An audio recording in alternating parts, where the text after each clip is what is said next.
Hari-hari seperti ini berdasarkan sejarah Alkitab, hari-hari di mana masa penantian. Ulangi, masa apa? Lebih keras. Penantian Yesus naik ke surga dan Roh Kudus dicurahkan. Tapi memperingati. Saya ulangi, memperingati. Artinya Yesus naik ke surga untuk sekali, setelah itu dia akan menghakimi. Yang kedua, Roh Kudus dicurahkan sekali untuk seterusnya. Jadi jangan Anda maknai Pentakosta dengan salah. Ketika kita memperingati pencurahan Pentakosta Roh Kudus, itu bukan kita tunggu dia dicurahkan kembali. Dia dicurahkan sekali untuk seterusnya. Pentakosta artinya hari ke-50. Yesus bangkit menampakkan diri 40 hari. Ketika dia naik ke surga 10 hari kemudian Roh Kudus turun. Itulah Pentakosta. Maka hari Pentakosta sekali untuk seterusnya. Ulangi, hari Pentakosta sekali untuk seterusnya. Kita tidak lagi menunggu Roh Kudus. Roh Kudus yang menunggu kita. Bukan saja kita terima dia. Tetapi dia menunggu kita. Mau enggak kita dikendalikan oleh dia. Maka peringatan kita Jumat Agung beberapa waktu yang lalu. Pentakosta beberapa waktu yang lalu. Harus berkelanjutan. Karena mayoritas orang Kristen percaya hanya sekedar aspek sejarah. Padahal kita harus percaya bukan sekedar aspek sejarah bahwa dia pernah mati dan dia pernah bangkit. Bukan sekedar itu. Tetapi kita percaya ada makna kuasa di balik kebangkitannya. Ada apa? Ada apa? Makna kuasa di balik kebangkitannya. Sehingga kita enggak sekedar dimensi sejarah. Kalau sejarah masa lampau. Kalau makna kuasa kebangkitannya berarti masa lampau sekarang sampai selama-lamanya. Tepuk tangan yang keras. Sehingga ada nyanyian. Ada nyanyian apa? Sebab dia hidup. Lanjut. Ada hari. Yes. Apapun konflik rumah tangga Anda. Dengar baik-baik, dengar baik-baik. Apapun konflik rumah tangga Anda. Jangan cerai. Itu salah satu Anda memaknai ada kuasa di balik kebangkitan Kristus. Tuh gak ada amin kalau begitu. Ah gitu dong. Apapun konflik rumah tangga Anda, jangan cerai. Karena yang paling berat dalam hidup ini yaitu dosa. Lihat serius tidak serius satu masalah. Lihat berat tidak beratnya satu masalah. Yang pertama, apa akibatnya? Yang kedua, siapa yang turun tangan mengatasi masalah itu? Maafkan saya Bapak Ibu anak muda, jawab saudara. Mana lebih serius, kanker atau bisul? Jawab dong. Why? Akibatnya, kanker bisa mati, bisul kagak. Itu yang pertama. Yang kedua, siapa yang turun tangan mengatasi masalah itu? Kalau kanker, halo, minimal 2 dokter spesialis. Kalau bisul, nggak usah ke dokter. Plototin aja itu bisul. Nanti dia bengkak, gede, kemerah-merahan, mulai dia kebiru-biruan mateng, meletus sembuh. Pengalaman pribadi. Nyambung gak sih? Kalau gak nyambung capek saya khotbahnya. Berarti mana lebih serius, kanker atau dosa? Dosa. Kalau gak percaya Anda, matilah nanti malam tanya Tuhan Yesus. Pasti benar. Ngerti nggak maksud saya? Halo Bapak Ibu, rata-rata manusia termasuk pendeta mati dulu baru insaf, expire. Ada pengkhotbah terkenal, jemaatnya puluhan ribu, khotbah, bahasa roh, mujizat banyak.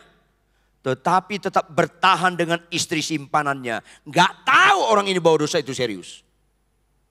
Setelah mati baru insaf, keterlambat.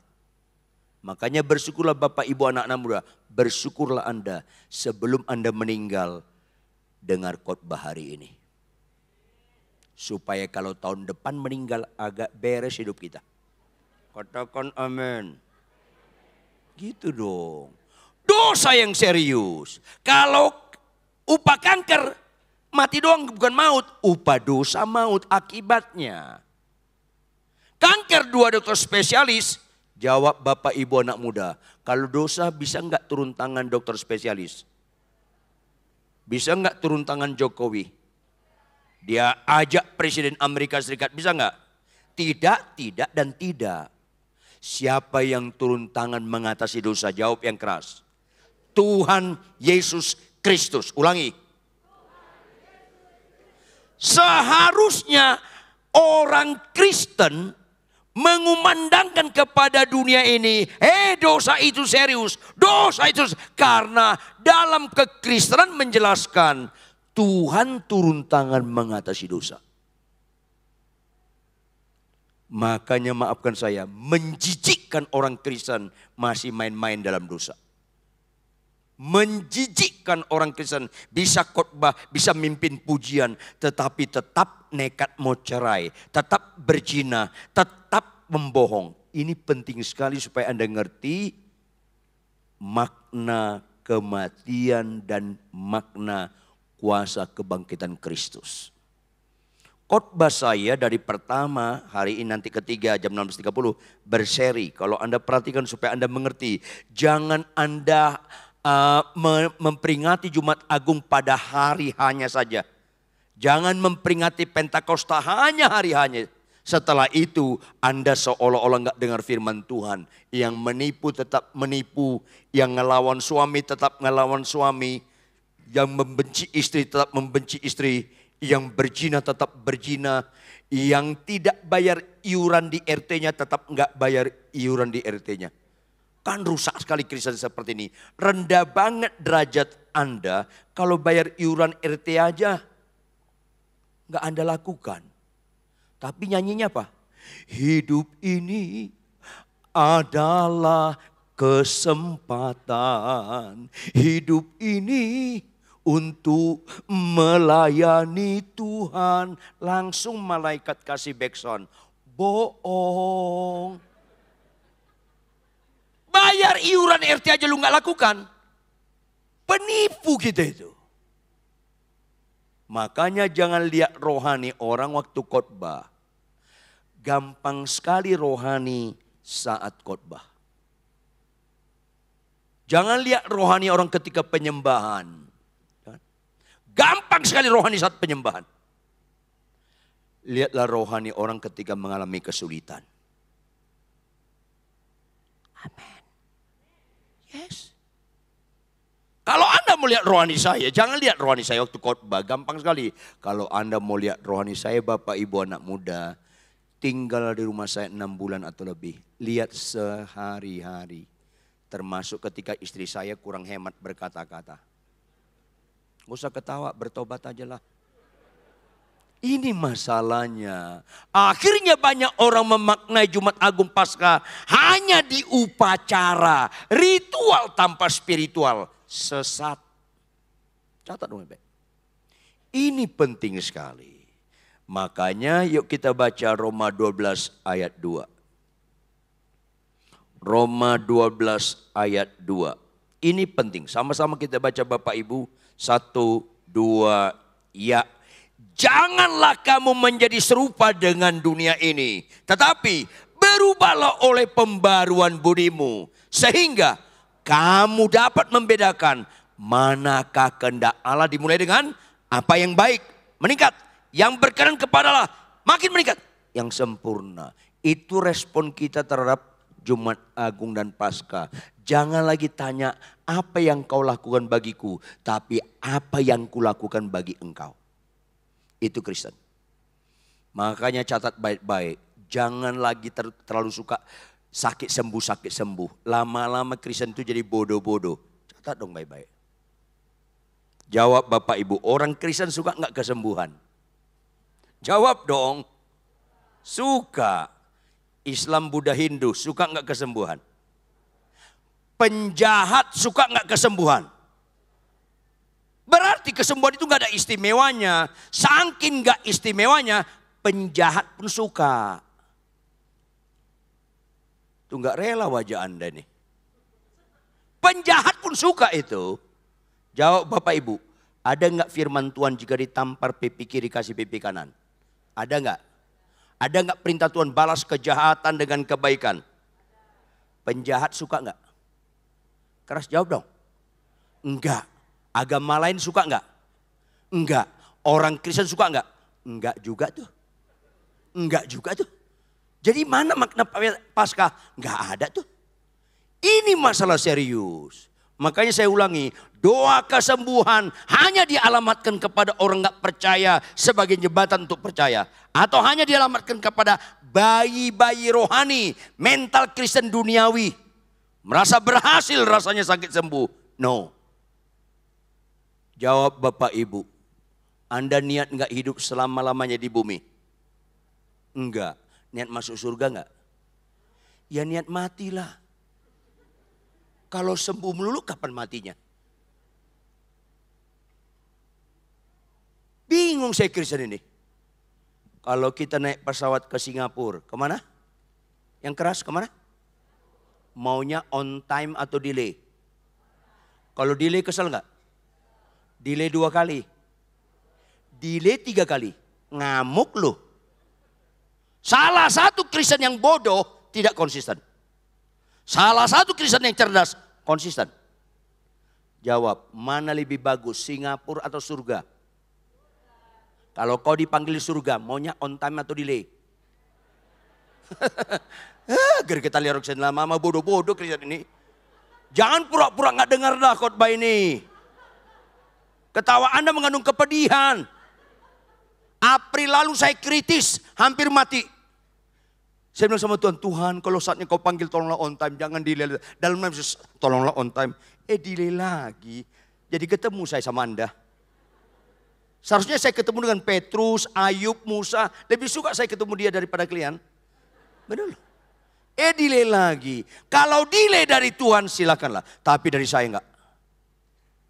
Oh Yerusalem, kota mulia. Lanjut. Hati. Apa kata malaikat? Bohong. Rindu kok takut mati. Hidup untuk Kristus, mati adalah bohong loh. Susah Kristen nih. Gagal fokus saja. Kesembuhan itu serupa dengan dunia. Pelaku firman itu menunjukkan kita nggak serupa dengan dunia. Lumpuh berjalan sama Tuhan gampang. Seketika.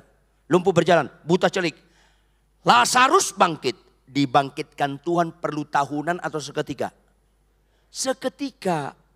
Apa yang Tuhan sampaikan di balik aspek keterangan waktu? Hei umatku, ini mujizat terendah. Karena seketika. Karena dunia pun suka. Penjahat pun suka. Ini mujizat terendah. Ibu-ibu lihat saya. Ibu-ibu lihat saya. Membuat seorang istri tunduk pada suaminya. Itu seketika atau pelajaran seumur hidup. Nyambung kan? Tunduk kepada suami lebih mulia mujizatnya daripada lumpuh berjalan. Tuntaslah mental dukun Anda ini. Bapak-bapak, lihat bapak-bapak. Membuat kita bapak-bapak sabar walaupun istri kita udah menikah kita 30 tahun, 35 tahun. Istri kita tetap kurang hemat berkata-kata. Tetap kita sabar dan penuh pengertian dan menjaga kekudusan dan kesetiaan. Itu seketika atau pelajaran seumur hidup. Mulai sekarang gak usah doa puasa supaya sakit sembuh. Gak cerdas Anda. Doa puasalah bagaimana konflik rumah tangga Anda. Tetap Anda tidak gadaikan kesetiaan. Katakan amin. tepuk tangan. Supaya waras kita ke sini. Ini masalahnya. Yuk kita buka Markus pasal 16. Ayat 9 sampai ayat 20. Supaya kita maknai Jumat Agung Paskah bukan sekedar aspek sejarah. Tetapi aspek ada makna kuasa di balik kebangkitan Kristus. Saya ajak kita bergantian. Markus 16 ayat 9 sampai ayat 20. Saya baca ayat yang ganjil, Bapak Ibu baca ayat yang genap dengan catatan. Perhatikan baik-baik dengan cermat yang kita baca. Saya mulai. Setelah Yesus bangkit pagi-pagi pada hari pertama minggu itu, ia mula-mula menampakkan dirinya kepada Maria Magdalena. Daripadanya Yesus pernah mengusir 7 setan. Lanjut.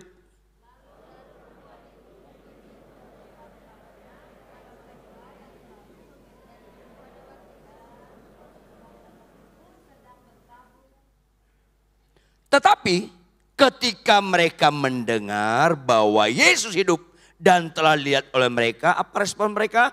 Mereka tidak percaya. Ayat 12.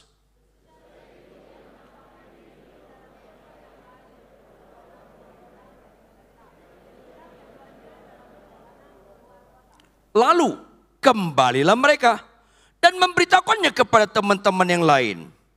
Responnya, tetapi kepada mereka pun teman-teman itu tidak percaya. Ayat 14.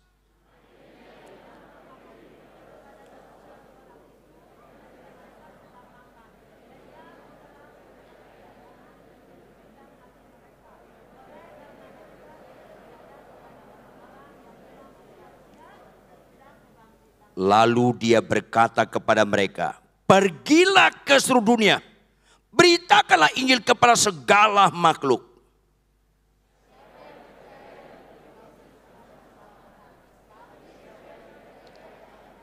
Tanda-tanda ini Bapak Ibu anak muda akan menyertai orang-orang yang percaya dalam pengertian yang sebenarnya. Mereka akan mengusir setan-setan demi namaku. Mereka akan berbicara dalam bahasa-bahasa yang baru bagi mereka.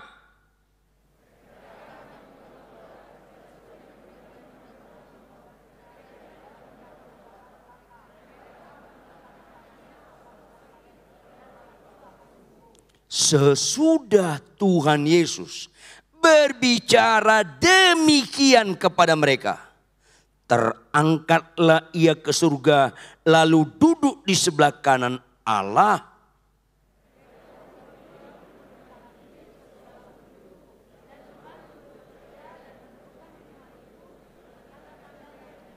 Yes. Bapak Ibu jemaat sekalian, saya membutuhkan konsentrasi Anda sedikit ekstra daripada biasanya mendengarkan firman hari ini. Katakan amin. Katakan amin. Perhatikan baik-baik. Yang serius di mata Tuhan belum serius di mata kita. Yang serius di mata dunia masih serius di mata kita. Memang sulit sekali membuat orang percaya itu selaras dengan Tuhan. Padahal ketika kita selaras dengan Tuhan, itu satu-satunya statement hidup yang berbobot menghormati Jumat Agung Paskah, kenaikan Kristus ke surga, dan meresponi pekerjaan Roh Kudus. Hanya itu menunjukkan statement hidup kita berbobot menyikapi karya Kristus. Pertama, kita lihat langsung Markus 16 ayat 14 operator. Ayat 14. Dimulai dengan kata akhirnya. Maknanya apa? Dipersingkat ceritanya. Karena apa? Berulang-ulang Yesus menampakkan diri. Mereka enggak percaya, mereka enggak percaya, dan mereka enggak percaya. Apa yang terjadi akhirnya? Ia menampakkan diri kepada siapa? 11 orang itu muridnya yang utama. Mereka sedang makan, lanjut. Dan ia mencela ketidakpercayaan dan kedegilan hati mereka. Ayo dong, selaras dong dengan Kristus Bapak Ibu. Catat baik-baik, Tuhan Yesus gak pernah mencela kaki Anda kecil sebelah. Karena itu gak serius. Bagi orang percaya gak usah terlalu suka lagi doa kesembuhan. Mujizat lumpuh berjalan, gak usah terlalu suka. Itu bagi orang gak percaya sebagai jembatan saja. Tuhan gak mencela Anda gak punya anak sampai mati. Karena itu bukan aib. Tuhan tidak mencela Anda kalau Anda tidak punya jodoh sampai mati. Tuhan tidak pernah mencela Anda kalau Anda gak punya mobil sampai mati. Karena itu bukan aib. Tetapi Alkitab mengajarkan kepada kita, dia celah muridnya karena ketidakpercayaan bahwa Yesus bangkit bukan dari aspek sejarah. Catat baik-baik, murid-muridnya percaya Yesus bangkit, yang gak dipercaya mereka makna. Ada kuasa di balik kebangkitannya. Yuk buka Yohanes 21 ayat 1 sampai 3 operator. Yohanes 21 ayat 1 sampai 3. Baru ulang-ulang Tuhan Yesus menampakkan diri. Mereka percaya Yesus bangkit tapi maknanya enggak. Kemudian Yesus menampakkan diri lagi. Kalau lagi berarti sebelumnya udah belum? Ya. Kepada murid-muridnya di pantai Danau Tiberias dan dia menampakkan diri sebagai berikut ayat 2.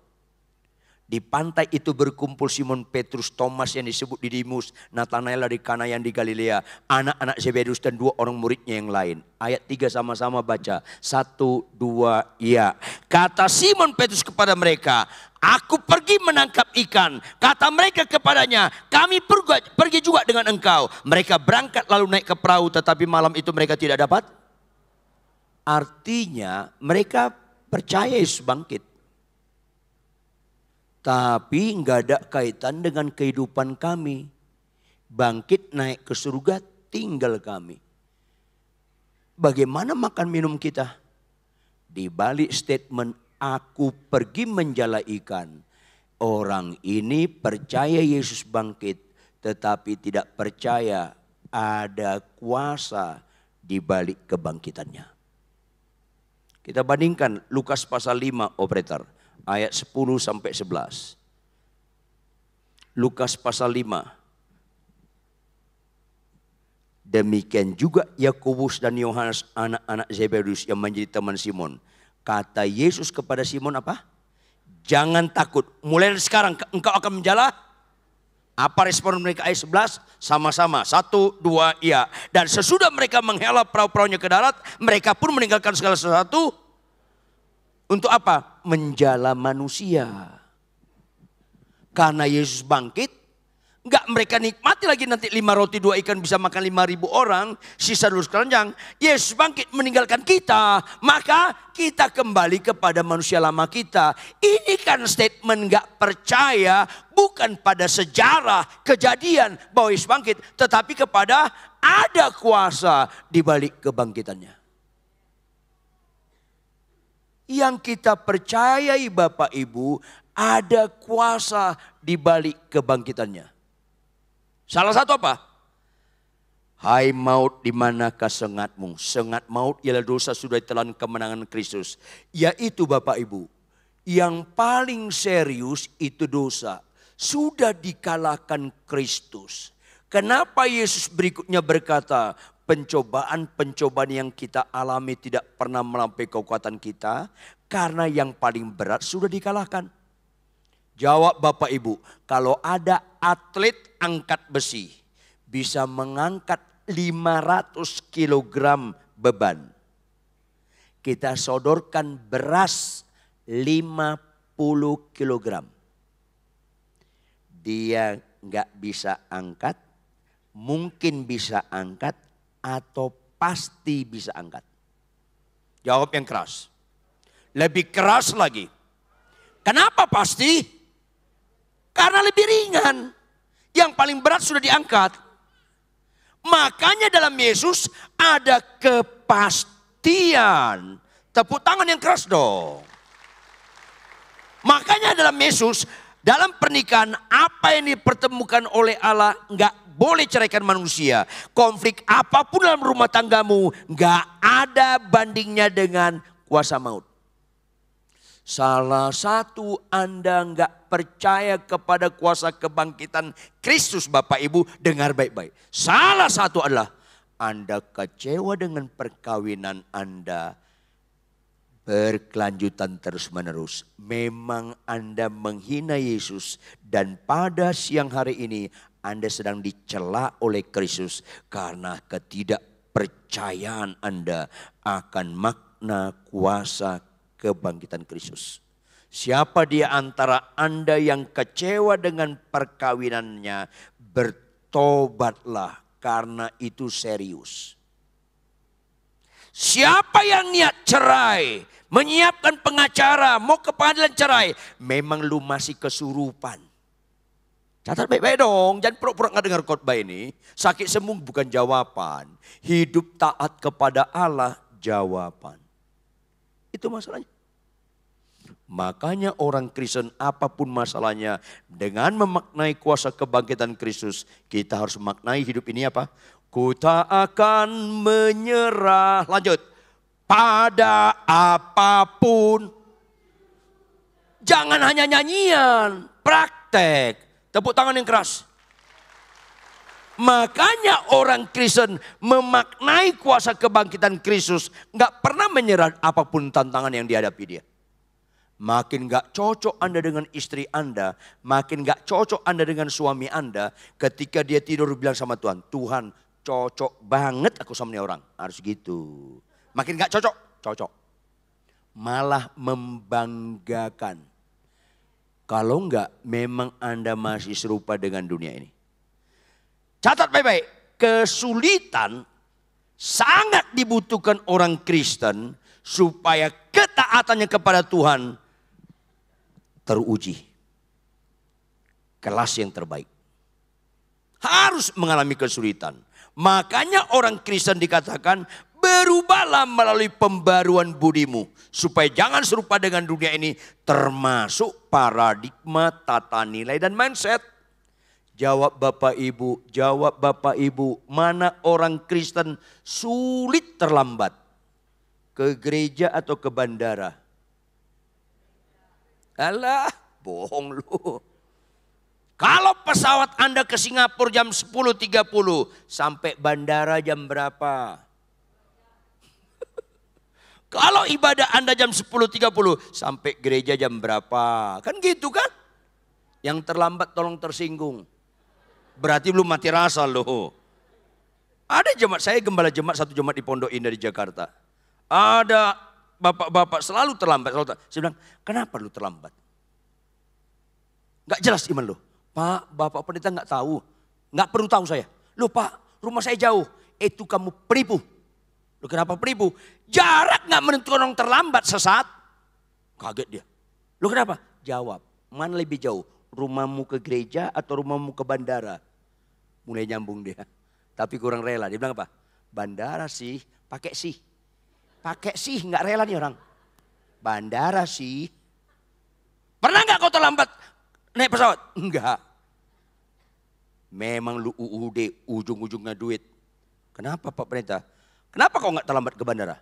Karena anggus takut tiketnya kan? Anggus tiket. Uang tuh, anggus tiket. Kenapa kau terlambat gereja? Udah lewat kolektanya, kan gitu kan? Untung saya bukan Tuhan. Kalau saya Tuhan langsung saya bilang petir sambarnya orang. Biar gosong. Mana pernah Anda mengerti memaknai kuasa kebangkitan Kristus. Kalau lebih panik Anda terlambat pesawat daripada terlambat ibadah. Jangan pura-pura nggak dengar khotbah ini. Pendeta pun lebih panik terlambat pesawat daripada terlambat ibadah. Kan sakit nih orang. Ayo dong. Udah gitu khotbah-khotbah kesembuhan. Khotbah mujizat. Nanti Tuhan Yesus nyanyi. Mau dibawa kemana hubungan kita. Mau dibawa kemana ini? Makin rusak kekristenan itu, makin jelek. Makanya ku tak akan menyerah, menunjukkan apa? Orang Kristen memaknai kuasa kebangkitan Kristus, tahan banting. Ulangi apa? Makin gak cocok kita dengan pasangan kita, cocok. Bapak-bapak lihat saya, bapak-bapak lihat saya. Kemungkinan istri saya lebih cerewet dari istri Anda. Kemungkinan. Karena istri saya punya peraturan di rumah lebih ketat dari hukum Taurat. Jangan ketawa, ini penderitaan. Kemungkinan istri saya lebih cerewet dari istri Anda. Tapi tidak ada kemungkinan cerewet istri saya punya kemampuan membatalkan sayang saya sama dia. Cius. Yang tepuk tangan itu waras itu yang tepuk tangan. Bapak Ibu, khotbah bagus bukan ukuran rohani. Karena khotbah bagus bisa dipelajari dan bobotnya bisa keterampilan. Saya lebih tertarik jadi suami yang benar daripada pengkhotbah yang benar. Beda. Di mana bedanya? Pengkhotbah benar bisa dipelajari, bisa bobotnya keterampilan. Suami benar itu berkenan dengan kelakuan. Tahan bantinglah. Makin gak cocok bilang cocok. Makin gak cocok, cocok. Kan harus sangkal diri pikul salib. Sentrisnya kan bukan kita, Tuhan. Itu masalahnya. Maka harus lebih tahan banting daripada setan. Saya di gereja saya di Jakarta, sebelum ibadah, 30 menit sebelum ibadah, kami berdoa. Salah satu pokok doanya apa? Mengusir iblis. Iblis roja 28 tidak boleh intervensi dalam ibadah hari ini. Kami ikat, kami usir, keluar. Keluar dia. Jawab, minggu depan datang lagi gak dia? Datang. Makanya tiap kali mau ibadah kami berdoa. Dalam nama Yesus, iblis roja keluar. Tidak boleh ambil bagian dalam ibadah. Keluar, keluar, keluar. Keluar dia. Minggu berikutnya datang lagi ya? Datang. Lain dengan jemaat. Pak, bu, gak usah ibadah sini. Keluar, keluar, keluar, keluar. Minggu depan datang lagi gak? Saya lebih takut, iblis setan lebih cocok dari Anda menyanyikan lagu. Ku tak akan menyerah. Kristen khotbah bagus, penyembahan bagus, kehidupan rumah tangganya menyerah. Memang lu gak ngerti kuasa kebangkitan Kristus. Sampai terbalik pun bumi ini, gereja gak boleh memfasilitasi perceraian jemaat. Sekarang ada pendeta cerai. Sedih rasanya. Memang gak ngerti makna kuasa kebangkitan Kristus. Pencobaan yang kita alami gak pernah melampaui kekuatan kita. Apa itu bohong? Kagak. Segala perkara dapat kutanggung di dalam dia memberikan kekuatan kita. Apa itu bohong? Enggak. Tapi Pak, rumah tangga kami sulit. Ini berat. Lu yang pembohong. Enggak. Saya lebih percaya firman daripada konflik rumah tangga Anda. Ayo dong Kristen. Siumanlah kalian semua. Kok pingsan melulu? Kalau pasangan Anda marah-marah, jangan ikut marah. Biarkan dia solo karir. Kalau istri saya bilang, Pak, aku nyesalkan sama papa. Saya bilang, Ma, aku gak nyesalkan sama Mama. Papa jelek, Mama cantik. Biar aja solo karir dia. Gak usah dikhotbahkan, dipraktekkan di rumah. Gak usah hanya dengar khotbah dan pahami. Praktekkan. Karena apa? Sebab dia hidup. Ada hari. Jangan sekedar nyanyian dong Bapak Ibu. Nyanyian tanpa tindakan kau mengejek Tuhan. Sebab dia hidup. Lanjut. Ku tak gentar, jangan gentar melanjutkan perkawinan ini sampai mati. Tepuk tangan yang keras. Supaya kita memaknai Jumat Agung Pentakosta dengan benar. Bukan hanya sekedar sejarah. Supaya jangan, kembali kita Markus 16 ayat 14 operator. Supaya kita jangan dikategorikan yang serius. Markus 16 ayat 14. Yaitu apa? Dia celah ketidakpercayaan. Karena yang paling parah dalam hidup ini ketidakpercayaan. Bukan kanker. Bukan cacat fisik. Bukan. Gak pernah Tuhan celah itu semua. Karena itu gak serius. Bahkan dikategorikan kedegilan hati mereka. Karena mereka nggak percaya kepada orang-orang yang telah melihat dia sesudah kebangkitannya. Ada makna yang luar biasa, yang paling serius dalam hidup ini sudah diselesaikan. Maka pengharapan kita dalam Kristus, iya dan amin. Itu Kristen. Jangan gak mengampuni menantu kita Bapak Ibu. Jangan benci sama mertua Anda. Anda gak ngerti Paskah namanya itu. Kenapa kita mengucap syukur dalam segala hal? Karena kita ngerti ada kuasa di balik kebangkitannya. Kenapa kita mengampuni kesalahan orang lain? Kenapa kita membalas kejahatan dengan kebaikan? Karena kita mengerti ada makna kuasa di balik kebangkitannya. Itu yang benar memaknai Paskah. Bukan sekedar sejarah, nyanyian-nyanyian dia hidup tetapi enggak dihidupkan. Stop merayakan Paskah sekedar harinya. Setelah itu tetap main dalam dosa. Yang berzina jangan lagi berzina lah. Yang homoseks jangan homoseks. Lesbian stop. Yang buka situs porno jangan kau ulangi lagi. Supaya ngerti kau Paskah. Bukan soal sakit sembuh. Mana ada upah kusta maut, upah kanker maut, upah dosa maut. Ini penting sekali. Penting sekali makna kuasa kebangkitan itu. Ayat 15. Ayat 15 operator. Sama-sama kita baca Bapak Ibu. 1, 2, ya. Lalu dia berkata kepada murid-muridnya. Pergilah ke seluruh dunia. Beritakanlah Injil kepada segala makhluk. Karena ada kuasa di balik kebangkitannya. Dengar baik-baik. Penting tidaknya satu berita. Bisa dilihat berapa yang wajib mengetahuinya. Kalau saya ulang tahun, 3 orang ini nggak boleh lupa. Si Homilin, ngai punya istri manusia langka yang harus dilestarikan itu. Yang kedua, si Aseng Huta Barat dengan si Amoy Huta Barat. Anak join. Kebiasaan kami kalau saya ulang tahun hari ini, jam 12 malam tadi lebih dikit, saya sudah tidur, maka kebiasaan kami yang gak ulang tahun, tomplok yang ulang tahun. Kalau saya ulang tahun ditomplok misalnya jam 12.05 malam misalnya, udah hari berikutnya. Ditomplok, happy birthday Pak, itu kebiasaan kami. Gak usah diikuti karena ini bukan hukum Taurat.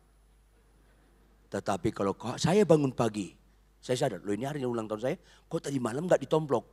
Ada rasa kurang rasanya. Sekitar jam 7 pagi anak saya panggil, Pak, mana Pak? Ya. Loh kami dah kumpul di meja makan, kita berdoa. Oh rupanya mereka taruh surprise pikir saya. Saya datang, saya doa apa ini? Pak kami mau kerja. Kan kita, oh kerja. Mereka lupa nih, makin rasa kurang itu. Atau jangan-jangan mereka sandiwara nanti malam. Saya tunggu. Jam 10 malam saya lagi baca di ruang baca saya. Dipanggil anak putri saya. Pak, ayo dong kita mau doa. Wow rupanya ini. Saya ya. Doa apa nih? Lupa mau tidur. Marah saya. Kalian main-main ya? Apa sih Pak main-main apa? Kok Papa ngamuk-ngamuk sih? Tahu gak hari apa ini? Misalnya hari Minggu Pak. Tanggal berapa? Tanggal sekian Pak. Ini hari ulang tahun saya. Kalau mereka biasa, oh ulang tahun. Jengkel saya itu rasanya. Ini gak sopan orang ini. Tapi cukup 3 orang. Gak perlu gembala kita pendeta Rubin Adi harus tahu. Gak perlu, apalagi Anda gak harus tahu. Atau Pak RT saya, jam 12 malam belum ucapan juga saya ketok rumahnya. Dia bangun. Pak Pendeta ada apa? Ada maling. Pak RT, gak tahu ini hari apa? Loh ini hari Minggu, kenapa? Ini ulang tahun saya. Dia banting, ulang tahun mengunjungi orang, kurang kerjaan. Gak penting. Karena berita ulang tahun gak begitu penting. Kalau saya meninggal lebih penting. Sebaiknya gembala Anda tahulah. Riton Huta Barat sudah take off ke surga, kan begitu. Makanya gak usah banyak biaya. Persiapan ulang tahun. Persiapkan waktumu untuk mati. Kata-kata men. Kayaknya takut lu pada. Kalau Presiden Gus Dur meninggal, lebih banyak lagi tahu. Kalau saya ngomong Gus Dur meninggal, tiba-tiba sebelah Anda nyenggol. Emang Gus Dur sudah meninggal? Langsung bilang, kemana aja lu selama ini? Kebangetan kalau Anda nggak tahu kalau Gus Dur meninggal. Tapi Gus Dur meninggal nggak perlu tahu orang pedalaman Papua. Pedalaman suku Kubu Jambi nggak perlu tahu. Orang Eskimo apalagi nggak perlu tahu. Jawab, Yesus Kristus telah mati dan bangkit. Siapa yang harus tahu? Semua orang harus tahu. Lanjut. Semua orang harus tahu. Semua orang harus tahu. Siapa? Kenapa kalian gak ngerti Paskah? Kalau Anda nggak pernah memberitakan Injil kepada pembantu Anda, kepada supir Anda, betapa jahatnya Anda. Anda nggak mengerti Paskah Bapak Ibu. Paskah itu semua orang harus tahu. Karena dia satu-satunya jalan kebenaran hidup yang memberikan pengharapan kepada manusia tanpa pengharapan kalau tanpa Yesus. Salomo tegas, segala sesuatu di bawah matahari adalah kesia-siaan tanpa Kristus. Makin banyak dokter, makin pendek umur manusia. Ngerti gak? Zaman Adam dan Hawa ada dokter gak? Umur berapa tahun? 900 sampai 1000 tahun loh. Zaman Ayub mulai ada tabib-tabib. Umur di korting paling kuat 700 tahun. Zaman Musa lebih banyak lagi. Umur lebih banyak dipotong. Zaman kakek nenek kita makin banyak dokter. Pajajaran, UI, belum lagi fakultas-fakultas Parahyangan, UGM dan sebagainya. Melahirkan dokter kecuali ITB. ITB enggak? Puluhan ribu tiap dokter. Saya enggak menghakimi.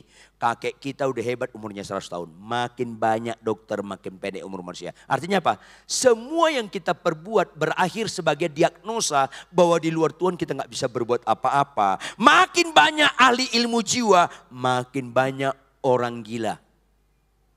10 orang sakit jiwa datang ke psikiater, keluar jadi 11. Psikiaternya pun gangguan jiwa. Iya. Makin banyak ahli hukum, makin rusak hukum. Karena rata-rata UUD, ujung-ujungnya duit. Pakai KUHP, kasih uang habis perkara, maju tak gentar membela yang bayar. Orang bilang, Pak Ridwan orang Batak ya? Ya saya orang Batak, kenapa? Orang Batak hebat-hebat. Hebat apa? Pengacara-pengacara terkenal itu orang-orang Batak. Gak usah kalian bilang hebat, itu gak hebat. Kenapa? Mereka dari provinsi mana? Orang Batak provinsi mana? Sumut, tau gak Sumut? Semua urusan menggunakan uang tunai. Makanya ibu kota Sumut apa? Medan, MEDAN. Tahu nggak Medan? MEDAN. Masuklah engkau dalam api neraka. Itu dia. Itu dia. Gak usah tepuk tangan dong. Menderita kami orang Batak ini. Makin banyak ahli ekonomi, makin banyak krismon huta barat. Krisis moneter, hutang tambah berat. Makin banyak pemuda remaja gombal-gombalan, aku cinta padamu, aku cinta. Gombal semua itu karena banyak huta PH. Hubungan tanpa perasaan apa-apa. Makanya jangan tertarik tambunan. Tambunan tampang bukan jaminan. Artinya tanpa Tuhan sia-sia di dunia ini Bapak Ibu. Kenapa Yesus bangkit? Enggak tertarik Anda menceritakan kepada orang lain. Karena itu jawaban satu-satunya bagi manusia di dunia ini. Tepuk tangan yang keras. Yes. Karena apa? Lihat ayat 16. Lihat ayat 16. Sama-sama baca Bapak Ibu. 1, 2, ya. Siapa yang percaya dan dibaptis akan diselamatkan. Tetapi siapa yang tidak percaya, betapa dahsyatnya berita tentang kebangkitan Kristus. Berita tentang kebangkitan Kristus, dunia ini tidak dibagi 6 benua. Berita tentang kebangkitan Kristus, dunia ini tidak dibagi beberapa agama. Berbobotnya berita tentang kebangkitan Kristus, dunia ini tidak dibagi beberapa negara. Tetapi dunia ini bagi 2. Percaya selamat, gak percaya binasa. 2. Hebatnya berita tentang itu. Kalau ada alternatif lain, Allah menyelamatkan manusia di luar Yesus Kristus, saya ingatkan Anda, kurang kerjaan Yesus jadi manusia kalau ada alternatif lain. Kurang kerjaan Yesus mati di kayu salib kalau ada alternatif lain. Kenyataan tidak ada. Tidak ada, tidak ada. Bukan dalam konteks arogan. Yesus bicara, aku adalah satu-satunya jalan dan kebenaran hidup. Kata jalan di situ dalam bentuk kata benda tunggal, satu-satunya. Di luar aku tidak ada sampai kepada Bapa.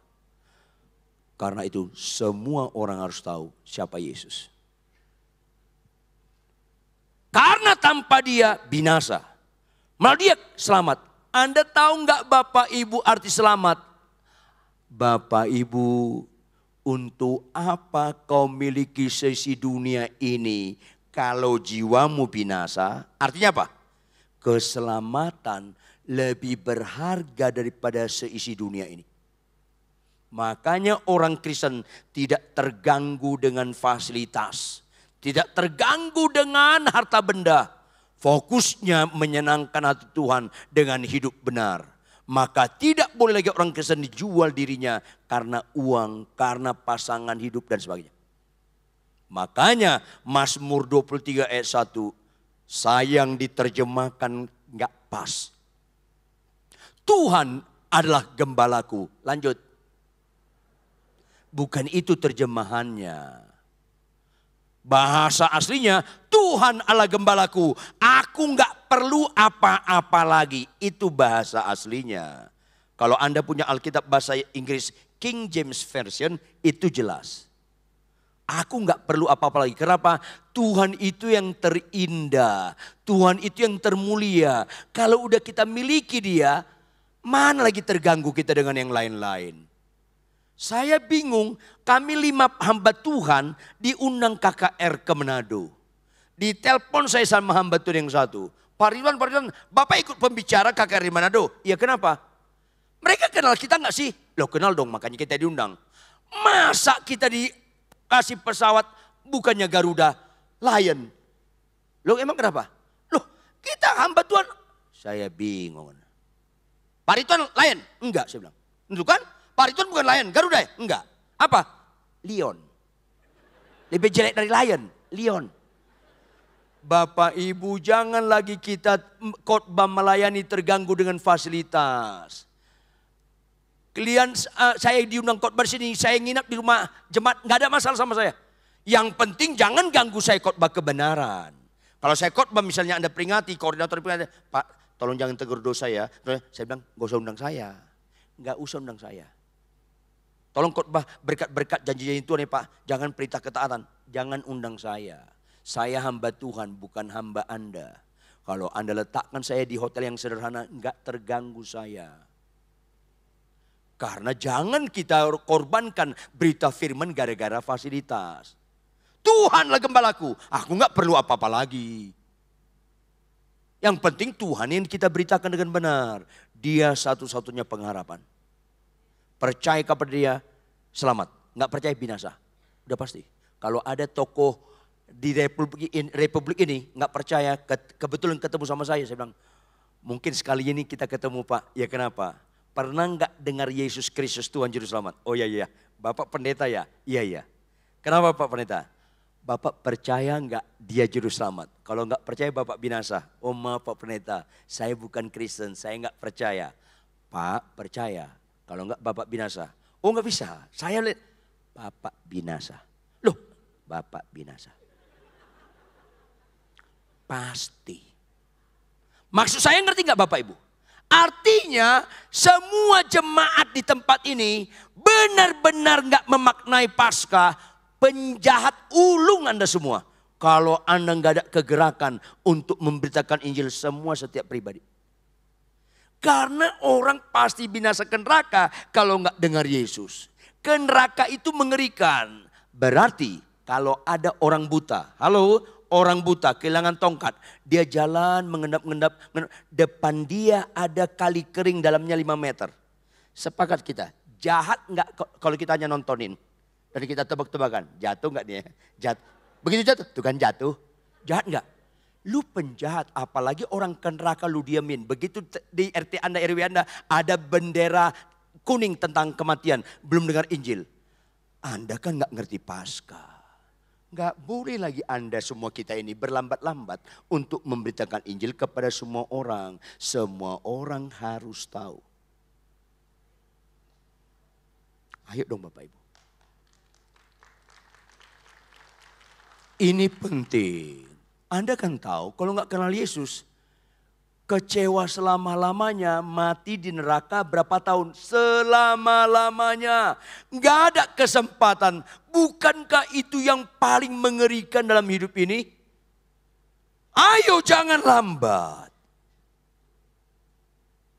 Saya bingung ada pendeta main game 4 jam. Ya Tuhan, main game 4 jam. Lu kesurupan ya? Waktu kita singkat ini. Padahal nyanyinya terharu-terharu. Hidup ini adalah kesempatan. Hidup ini untuk main game online. Ya Tuhan, susah orang Kristen ini. Ayo dong, siumanlah kita semua. Saya ulangi, siuman kita semua.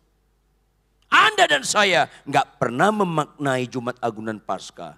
Kalau sekedar peringatan, nyanyi terharu-terharu, tapi nggak taat untuk menyenangkan hati dia. Salah satu, pergi beritakan Injil. Ayat 17-18. Membuktikan betapa pentingnya makna kuasa kebangkitan Kristus. Siapa saja yang haus akan jiwa-jiwa dimenangkan. Siapa saja orang yang menjijik terhadap dosa, jangan kompromi dosa, punya keteladanan hidup sehingga berbobot memberitakan Injil. Tanda-tanda ini Bapak Ibu, Anda tua muda, latar belakang sekolah teologi atau tidak, sepanjang fokus Anda menceritakan makna kuasa kebangkitan Kristus akan menyertai kita. Orang percaya yang rindu menyatakan kebenaran firman. Mereka akan mengusir setan-setan demi namaku. Mereka akan berbicara dalam bahasa-bahasa yang baru bagi mereka. Ayat 18. Mereka akan memegang ular dan sekalipun mereka minum racun maut, mereka tidak akan mendapat celaka. Mereka akan meletakkan tangannya atas orang sakit dan orang itu akan sembuh. Tujuannya apa? Supaya mereka percaya kepada Yesus. Bukan ini tujuan, ini tanda-tanda. Tanda-tanda bukan pokok berita. Alat pokok berita, Injil. Yesus sudah mati dan bangkit menang atas yang paling berat, dosa. Kalau Anda bilang, Pak Ridwan saya mau ke rumah Bapak, apa sih tandanya? Oh kalau Anda ke Cinere, ke jalan ini, kemudian Anda lihat ada halaman, di situ ada pohon palem ekor tupai, itu tanda-tandanya rumah saya. Lucu enggak? Kalau Anda datang ke rumah saya, Anda lihat ada pohon palem ekor tupai, Anda lihat itu tanda-tandanya, terus Anda pegang, terus Anda duduk di situ liatin. Saya dari rumah, lo ada apa? Ini kan tandanya Pak, iya saya di sini. Loh, kamu mau ke rumah saya atau melihat tanda? Tanda itu bukan yang utama, alat.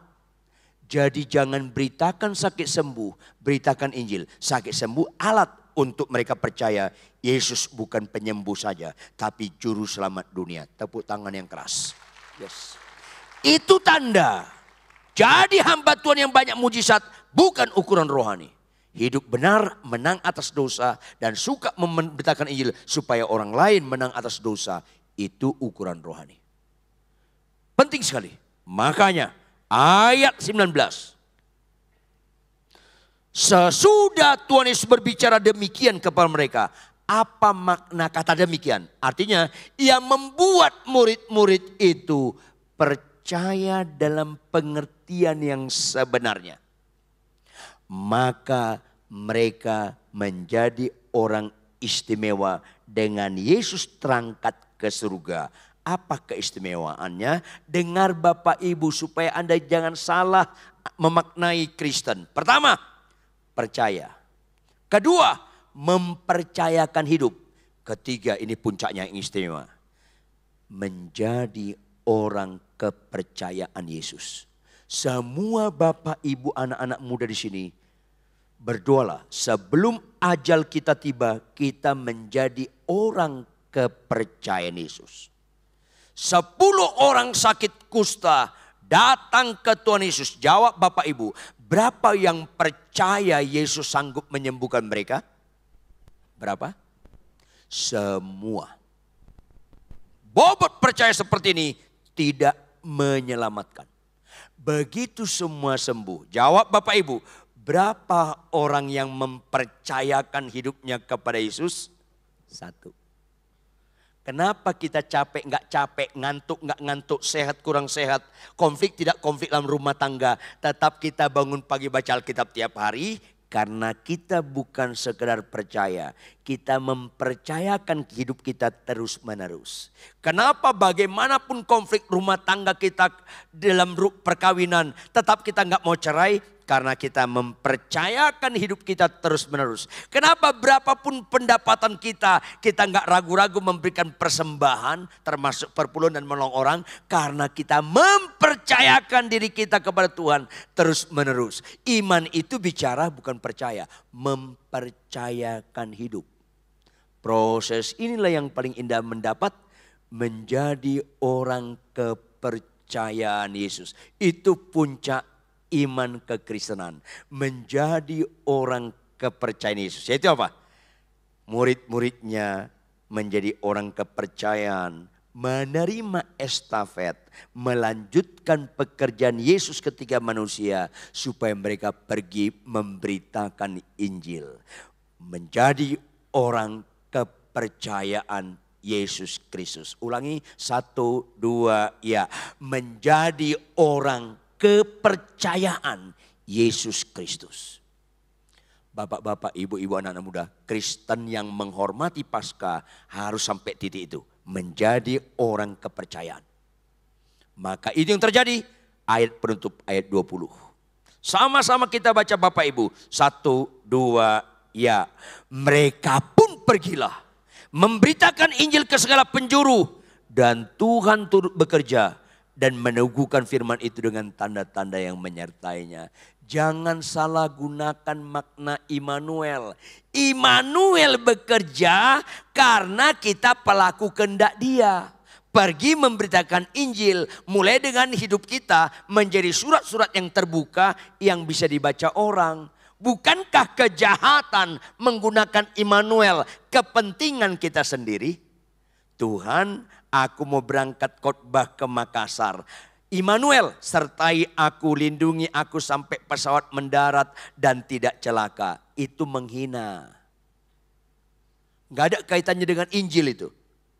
Seharusnya gini, Tuhan, aku mau pelayan ke Makassar. Immanuel, sertai aku Tuhan dalam perjalanan ke Makassar. Termasuk ketika aku dari rumahku Cinere menuju bandara. Kalau mobilku dipepet orang, Immanuel, aku tidak balik memepetnya. Itu Immanuel.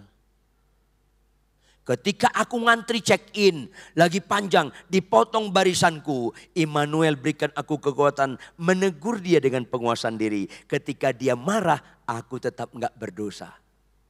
Itu Immanuel. Bukan sekedar nyaman hidup. Tuhan bukan satpam kita. Termasuk ekstrim. Yang ekstrim. Ketika naik pesawat saya Tuhan. Di atas laut Banda ketinggian 40.000 kaki. 4 mesin pesawatnya mati.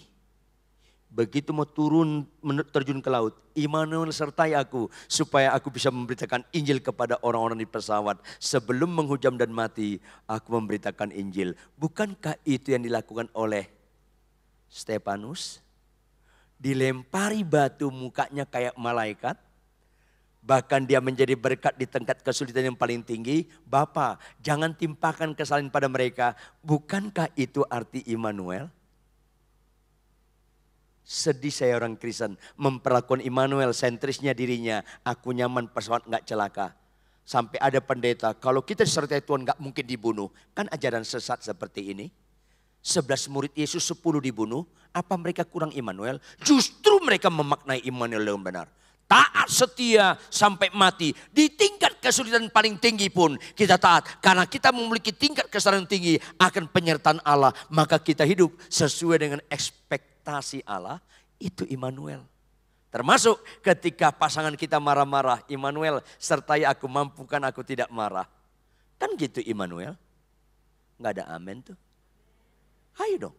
Pulanglah dari tempat ini, maknai pemberitaan Injil, Immanuel, Tuhan sertai kita. Mulai pemberitakan Injil bukan verbal, tapi kita menjadi surat-surat yang terbuka. Sehingga istri kita, suami Anda, anak Anda, menantu Anda melihat memang Yesus hidup dalam diri Anda. Karena Immanuel memampukan kita tetap berfungsi jadi garam dan terang di tengah kesulitan yang paling berat sekalipun. Sehingga kita memaknai Jumat Agunan Paskah dengan benar. Ayo Bapak Ibu, jangan hanya percaya sejarah bahwa Yesus pernah bangkit. Tetapi jauh lebih daripada itu, ada kuasa di balik kebangkitan Kristus. Sehingga kita tidak pernah menyerah apapun yang kita hadapi, tetap ada hari esok. Dan kita tidak lagi main-main dalam dosa. Dan kita makin roh kita menyala-nyala. Karena semua orang harus tahu siapa Yesus. Yang setuju katakan amin.